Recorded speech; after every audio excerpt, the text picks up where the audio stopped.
అందరూ ఎలా ఉన్నారు? నేను మీ భీమిలి అమ్మాయి. ఈరోజు రెసిపీ ఎగ్ నూడిల్స్ అండి. పిల్లలు ఎక్కువ నూడిల్స్ అడుగుతారు కదా, అందుకే బయట ఫుడ్ అంత మంచిది కాదు. ఇలా ఇంట్లో చాలా సింపుల్గా చేసేయండి. ఎలా చేయాలో చూపిస్తాను, వచ్చేయండి. ఫస్ట్ ఆనియన్స్, పచ్చిమిరపకాయలు, క్యారెట్, క్యాబేజీ కట్ చేసేసుకోండి. ఇవి ఇలా కట్ చేసుకున్న తర్వాత 4 ఎగ్స్ బ్రేక్ చేసి పక్కన పెట్టుకోండి.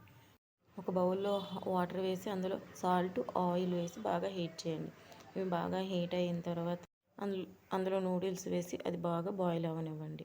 తర్వాత స్టవ్ మీద కళాయి పెట్టి ఆయిల్ వేసి అది హీట్ అయ్యాక ఎగ్స్ బాగా మిక్స్ చేసి అందులో వేసేయండి. అది బాగా ఫ్రై చేయండి. గోల్డెన్ బ్రౌన్ వచ్చే వరకు ఎగ్స్ మొత్తాన్ని బాగా ఫ్రై చేసేసుకోండి. ఇలా ఫ్రై అయిన తర్వాత తీసి పక్కన పెట్టుకోండి. కళాయిలో ఆయిల్ వేసి ఇది హీట్ అయ్యాక ఆనియన్స్ వేసి ఫ్రై చేయండి. తర్వాత క్యారెట్, క్యాబేజీ వేసి ఫ్రై చేయండి. ఇలా ఫ్రై అయిన తర్వాత 2 పచ్చిమిరపకాయలు కూడా వేసి ఫ్రై చేసేయండి.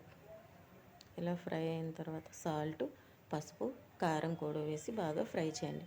తర్వాత మనం ముందుగా ఫ్రై చేసుకున్న ఎగ్స్ కూడా వేసి బాగా ఫ్రై చేయండి. తర్వాత ఉడికించిన నూడిల్స్ కూడా వేసి మొత్తం బాగా నీట్గా కలిపి ఫ్రై చేయండి.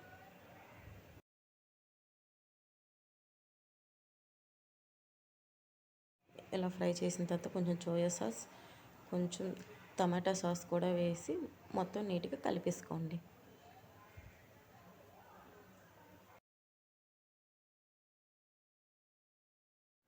సాసులన్నీ మొత్తం నీట్గా కలుపుకుంటే మీకు వేడివేడి ఎగ్ నూడిల్స్ రెడీ.